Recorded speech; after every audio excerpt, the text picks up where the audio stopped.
Assalamualaikum warahmatullahi wabarakatuh, teman-teman, sahabat-sahabat saya sekalian, terutama eh, penggerak koperasi, pecinta koperasi, dan juga praktisi kelapa sawit ya, digabungkan ya.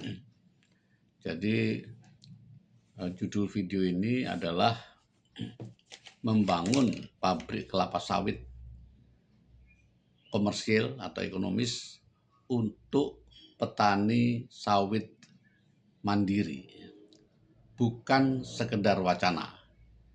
Jadi harapan saya langkah yang akan kita ambil ini adalah langkah merealisasikan.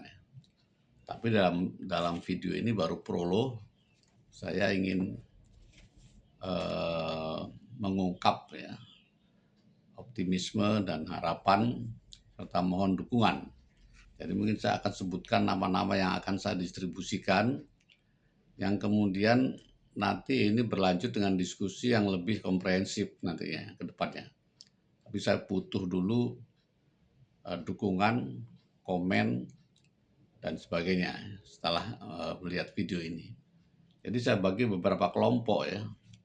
Kelompok yang pemangku jabatan atau tokoh ya. Satu kelompok, ada kelompok akademisi atau penggerak, ada praktisi, ada koordinator lapangan. Satu orang yang ingin saya kenalkan, yang menyebabkan saya yakin ya ini bisa berjalan ya, tadi bukan sekedar wacana. Ada kelompok pemilik kebun ya, yang jelas kebunnya berapa dan sebagainya. Ada kelompok yang saya kategorikan penyandang dana, harapannya ya, dan ada kelompok media atau medsos ya. Jadi kelompok pemangku jabatan atau tokoh masyarakat, tokoh ya, adalah Pak Ferry Yuliantoro, Menteri Koperasi. Ya ini akan saya share kepada beliau. Mudah-mudahan beliau nanti bisa mengirim wakilnya kalau diskusi ya. Kemudian ada tentu saja Menteri Pertanian juga, Wakil Menteri Pertanian, stafnya nanti. Kemudian tokoh yang berminat barangkali ya, atau mempunyai interest ini adalah Pak Dahlan Iskan, yang saya sudah kenal cukup lama, juga yang sangat mengetahui, menguasai, dan eager sekali tentang koperasi, Pak Burhanuddin Abdullah, juga sangat dekat dengan kabinet ya Pak Prabowo ya. Kemudian Pak Maizar Rahman, Ketua Umum YPBH. Saya juga sebut sini Pak Gus Rizal, yaitu Dirut PT Pupuk Altim. Nanti dia juga sebagai Pupuk Altimnya mungkin sebagai alternatif penyandang dana ya harapannya ya. Kemudian ada Pak Nur Sutrisno, mantan pejabat di Koperasi dan Perumahan Rakyat. Ada Pak Edi Satria, mantan pejabat di Koperasi dan UMKM ya. Ada Pak Isro, mantan wakil wali kota Bontang. Itu dari segi ketokohan ya. Mungkin juga nanti kepala desanya. Dari kelompok akademisi itu atau penggerak koperasi, ada Pak Agus Pakpahan, Rektor Ikopin. Ada Pak Ahmad Subagio, aktivis koperasi, juga dari Ikopin, Ketua ADEKMI. Pak Arsad Ahmad, juga penggerak koperasi di Jawa Barat, koperasi syariah, koperasi masjid. Di Jogja ada ICCI, ada Pak Awan Santosa, ya, dosen dan juga pakar koperasi. Ada Pak Firdaus, Ketua ICCI. Di Padang ada Pak Iman Satria, ada Pak Hidayat. Di Kaltim ada Pak Dadang, aktivis atau LSM. Kemudian juga di Kaltim ada Pak Budiono. Kemudian mewakili Pak pakar juga mungkin ada Pak Nuradi Budi, Pak Zudal. dari Kojirama ya, Koperasi Jasa Industri Rakyat Mandiri. Ada juga teman saya pemerhati juga ya, Pak aktivis koperasi ojol sebetulnya, Pak Dodi Ilham, Pak Antoni, Pak Lukman. Saya kirim juga peneliti Pak Purwanto. Itu dari kelompok akademisi atau penggerak atau peminat koperasi ya. Kalau dari praktisi ada dari Koperasi Perumahan Rakyat Nusantara, ada Pak Nazif, ada Pak Indra Utama. Ini jaringannya juga cukup luas. Kemudian ada Koperasi Saudagar Minang Raya, ini praktisi juga. Nah, yang penting saya juga akan mengenalkan ini, membuat saya ini bisa berjalan itu adanya koordinator lapangan. Saya kenalkan ini namanya Pak Ahmad Ghafuri.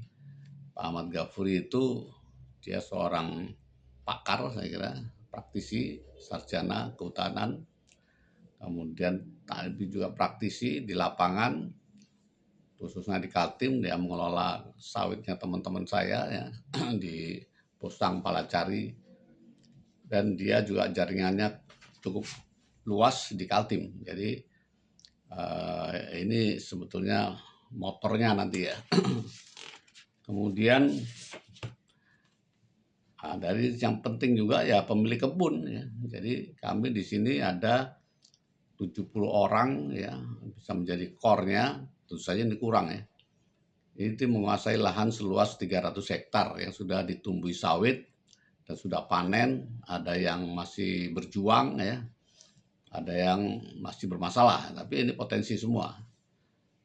Lumayan, ada 300 hektar kalau digabung-gabung sama masyarakat yang lain berkolaborasi mungkin bisa 1.000 hektar, jadi bisa satu pabrik. Ini yang membuat saya yakin ya lokasinya di Kaltim, di Sambera, di Bosang, di Palacari, dan di Santan.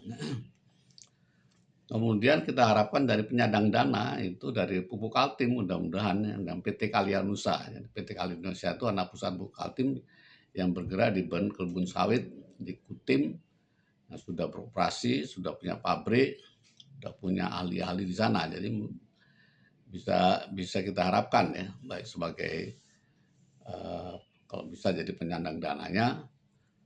Penyandang dananya juga dari KPRN karena terdiri dari 45 anggota yang mantan-mantan direksi bank dan sebagainya, ya, mungkin bisa berkontribusi sebagai investor nanti ya. Juga kita harapkan dari Pak Dahlan Iskan sendiri.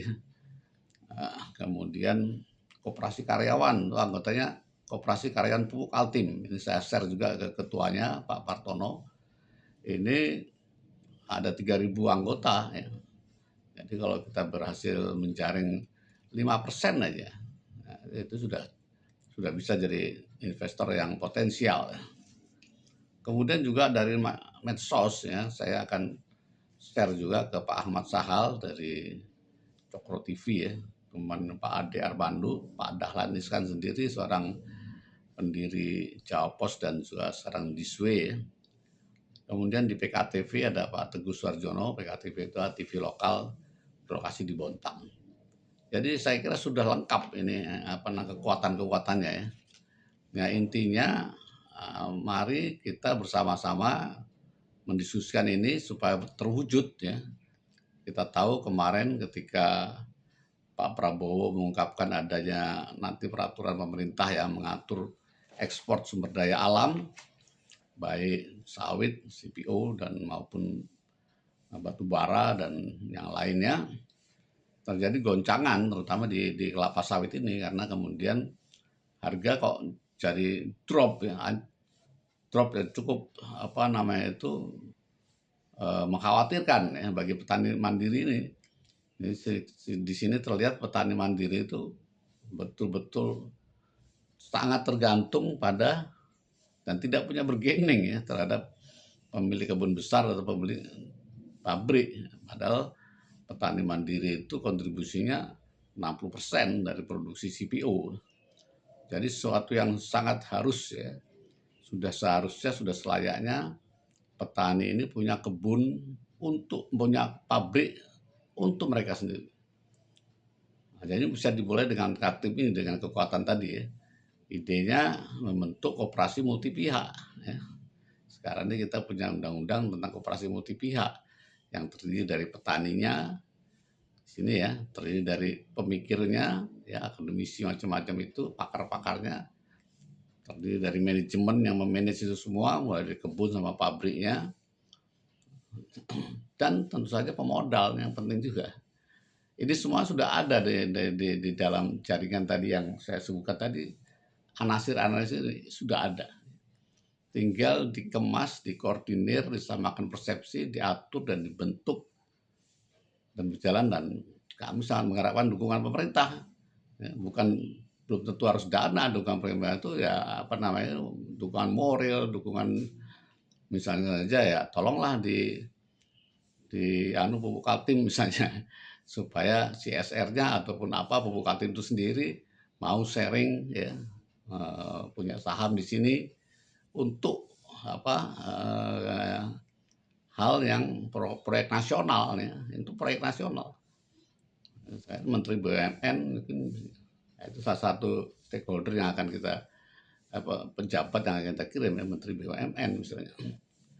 Jadi Bapak-bapak sekalian, mohon komennya terhadap sharing saya, ini baru prolog, nanti akan kita kemas bersama-sama, kekuatan-kekuatan ini kita satukan dalam bentuk koperasi. Itulah kekuatan koperasi, bisa menyatukan berbagai macam pihak ya, menjadi satu kekuatan ya.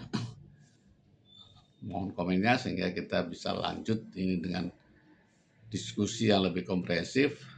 Kemudian juga kalau bisa nanti hasilnya adalah sebuah apa namanya itu langkah real ya di lapangan. Jadi bukan sekedar wacana.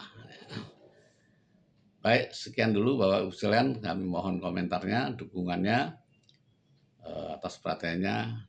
Diucapkan terima kasih. Wassalamualaikum warahmatullahi wabarakatuh.